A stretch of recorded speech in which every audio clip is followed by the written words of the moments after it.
Hi అండి, welcome back to my channel Shravani Vijju. చాలా సింపుల్గా టైలరింగ్ రాని వాళ్ళు కూడా ఈజీగా బ్లౌజ్ కటింగ్ ఎలా చేయాలన్నది నేను బ్లౌజు హ్యాండ్స్ కటింగ్ కానీ బ్యాక్ పార్ట్ కానీ చెప్పానండి. ఇప్పుడైతే ఫ్రంట్ కటింగ్ ఎలా చేయాలన్నది చెప్తాను. ఆది బ్లౌజ్తోనే చెప్తానండి. చాలా సింపుల్గా టైలరింగ్ రాని వాళ్ళు కూడా ఈజీగా కటింగ్ చేయొచ్చు. మీకు చూపిస్తాను. ఇది ఆల్రెడీ నేను బ్యాక్ పార్ట్ కట్ చేశానండి. దీన్ని మెజర్మెంట్ పట్టుకొని ఇప్పుడు ఫ్రంట్ పార్ట్ కట్ చేస్తాను.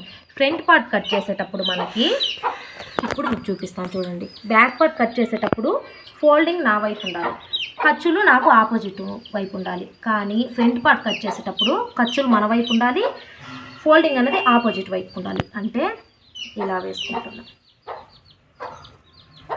ఇలా అయినా వేసుకోవచ్చు, లేదు 2 మెథడ్స్ చెప్తాను నేను. ఖర్చులు మన వైపు అయినా ఉండించుకోవచ్చు, ఫోల్డింగ్ ఆపోజిట్. లేదు నేను ఇలానే వేసుకుంటానంటే ఇలా కూడా చెప్తానండి. మనకు ఎప్పుడైనా క్లాత్ తక్కువగా ఉందనుకోండి, తక్కువ క్లాత్ ఉన్నప్పుడు మామూలుగా మనము ఈ మెజర్మెంట్తో ఇలా పెట్టేసి ఫ్రంట్ పార్ట్ వేసుకుంటాం కదా. లేదు నాకు అంత క్లాత్ లేదు, నా దగ్గర క్లాత్ తక్కువ ఉందంటే ఇప్పుడు నేను చిన్న మెథడ్ చెప్తాను, అది ఫాలో అవ్వండి. ఇలా పెట్టుకొని ఇక్కడ ఈ పార్ట్ను కూడా మీరు వేస్ట్ చేయకుండా ఇలా పెట్టేసేయండి. చూసారా, ఇక్కడికి ఉంది ఈ పార్ట్, ఈ క్లాత్ మొత్తం మనకు సేవ్ అయింది. ఇలా కట్ చేయడం కన్నా ఇలా కట్ చేయండి, మీకు క్లాత్ సేవ్ అవుతుంది. అలాగే ఫినిషింగ్ కూడా చాలా నీట్గా ఉంటుంది ఫ్రెండ్స్. ఒకసారి ట్రై చేయండి. ఇప్పుడు ఇదే దాని మీద నేను మార్కింగ్ వేస్తున్నా. స్ట్రైట్గా పెట్టుకొని ఇలా పెట్టేసుకొని ముందు ఏ మార్కింగ్ అయితే ఉంటుందో అదే మార్కింగ్కి మీరు మార్కింగ్ వేసేసుకోండి. ఈజీ మెథడ్లో చెప్తున్నాను నేను, అందరికీ అర్థమయ్యేలాగా. ఇలా మీరు బ్యాక్ పార్ట్ ఏ మెజర్మెంట్ అయితే ఉంటుందో అదే మెజర్మెంట్తో ముందు లైన్ వేసుకోండి. ఇక్కడ మాత్రము కొంచెం ఒక లైన్ వేసేసుకొని వదిలేసేయండి, కిందికి ఇలా వేసేసుకోండి.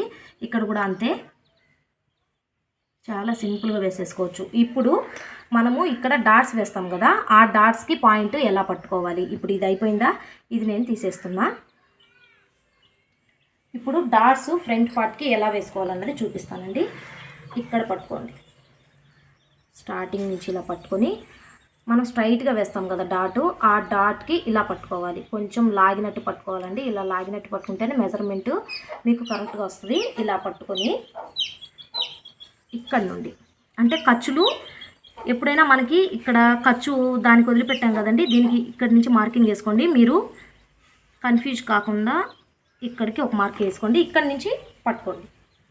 చూసారా, ఇలా పట్టేస్తే నాకు ఎక్కడికి వచ్చింది, ఇక్కడికి వచ్చింది. సో ఇక్కడికి వేసుకున్నా. అలాగే ఒక పావించు ఖర్చుకు కిందికి వదిలిపెట్టుకుంటున్నా. ఇప్పుడు ఎప్పుడైనా సరే నెక్ డీప్ అన్నది మనం ఇక్కడ తీస్తాం కదా, అది ఉక్సు పట్టి నుంచే తీసుకోవాలండి, కాజా పట్టి నుంచి తీసుకోకూడదు మెజర్మెంట్ అన్నది. ఇప్పుడు చూసారా, ఇక్కడ నుంచి నేను ఇక్కడి నుంచే పెడుతున్నాను.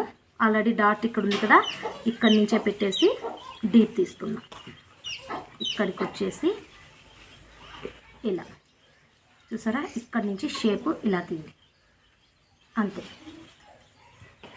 ఇక్కడికి తీసేసి ఇక్కడికి ఇప్పుడు షేప్ బట్టి ఇక్కడ మనము జాయిన్ చేయకుండా ఇక్కడ ఉంటుంది కదండి, ఇక్కడ ఈ పార్ట్ అన్నది ఎలా తీసుకోవాలో చెప్తాను. ఎప్పుడైనా ఈ లైన్ వేస్తాం కదా, దానికి ఒక 2 గీతలు కింద నుంచి కొలుచుకోవాలండి. మనం హెమ్మింగ్ కానీ గోట్ కానీ వేసినప్పుడు ఇది లోపలికి వెళ్తుంది. ఇక్కడ నుంచి తీసుకోకూడదు, మళ్ళీ మెడ చిన్నది అయిపోతుంది. ఇక్కడ నుంచి తీసుకొని ఏ కొలత దగ్గర అయితే ఉంటుందో అక్కడ దగ్గరికి మెజర్మెంట్ తీసుకోవాలి.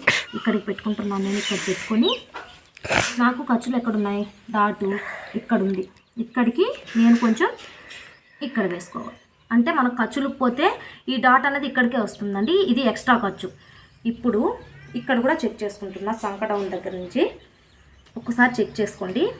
పాయింట్ కొంచెం కిందికే పెట్టుకోండి, ఎందుకంటే మనం ఖర్చుకు వదిలిపెడుతున్నాం కదా. ఇక్కడికి మార్కింగ్ వేసుకుంటే ఇక్కడి నుంచి ఎక్కడికి పట్టాను నేను, ఇక్కడికి పట్టాను, ఇక్కడికి డాటు, అలాగే పావించు ఎక్స్ట్రా క్లాత్. ఇప్పుడు ఇదే ఏ మార్కింగ్ అయితే నేను వేసానో అదే మార్కింగ్ కలుపుతూ ఒక లైన్ వేయాలండి. చూసారా, మీకు షార్ట్లో కూడా అప్లోడ్ చేశానండి నేను. ఫ్రంట్ పార్ట్ జారిపోకుండా ఉండాలంటే స్ట్రైట్గా లైన్ వేసుకొని ఇక్కడ డాట్ వేసుకోవాలని. ఇప్పుడు చూపిస్తాను చూడండి మీకు. ఇక్కడ నుంచి నేను ఇక్కడ స్ట్రైట్ వేసాను, స్ట్రైట్ వేసేసి నాకు ఇక్కడ నుంచి ఇక్కడికి లైన్ కరెక్ట్గా వచ్చింది అనుకోండి, ఇలా చూసారా, ఇక్కడ నుంచి ఈ లైన్ కలుపుతూ ఇలా తీయాలి. మళ్ళీ చెప్తున్నా, స్ట్రైట్ లైన్ చూసుకొని ఒక లైన్ వేసుకొని హాఫ్ ఇంచు ఇలా తీసేసుకోండి, చాలా నీట్గా వస్తుంది. ఇక్కడి నుంచి ఇలా అలాగే చంక లోతు కూడా తీయాలండి. ఇక్కడ నుంచి ఇలా వచ్చింది కదా, ఒక్క 1/2 ఇంచు లోతుకి తీయాలి. చాలా నీట్గా వస్తుందండి ఫినిషింగ్. ఒక్కసారి ట్రై చేయండి. టైలరింగ్ రాని వాళ్ళు కూడా చాలా ఈజీగా కట్ చేస్తారండి. చిన్న చిన్న టిప్స్ యూజ్ చేయాలండి, అది యూజ్ చేస్తే పర్ఫెక్ట్గా వస్తుంది. చూసారా, ఇదే మెజర్మెంట్తో కట్ చేసుకోండి. ఒకసారి నేను కట్ చేసి చూపిస్తాను మీకు ఇప్పుడు ఫ్రంట్ పార్ట్ ఎలా వచ్చిందన్నది.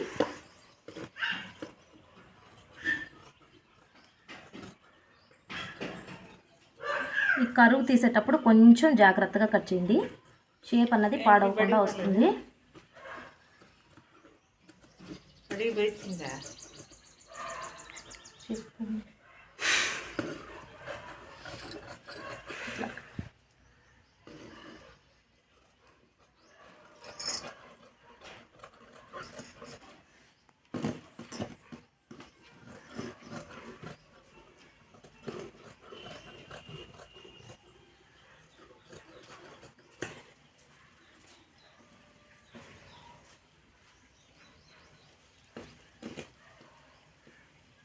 అంతే అండి, చాలా సింపుల్గా ఫ్రంట్ పార్ట్ కూడా కటింగ్ అయిపోయింది.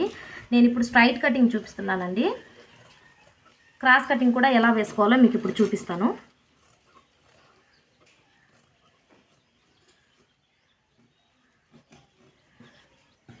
స్ట్రైట్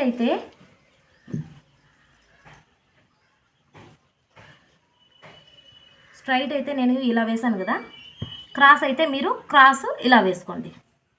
ఇలా అంతే. ఈ జాయింట్ దగ్గర అయినా వేసుకోవచ్చు, లేదా ఇటు సైడ్ అయినా మనం క్రాస్ వేసుకోవచ్చు. స్ట్రైట్ అయితే ఇలా వేసుకోవాలి, క్రాస్ అయితే ఇలా వేసుకోవాలి. ఈ బ్లౌజ్ అయితే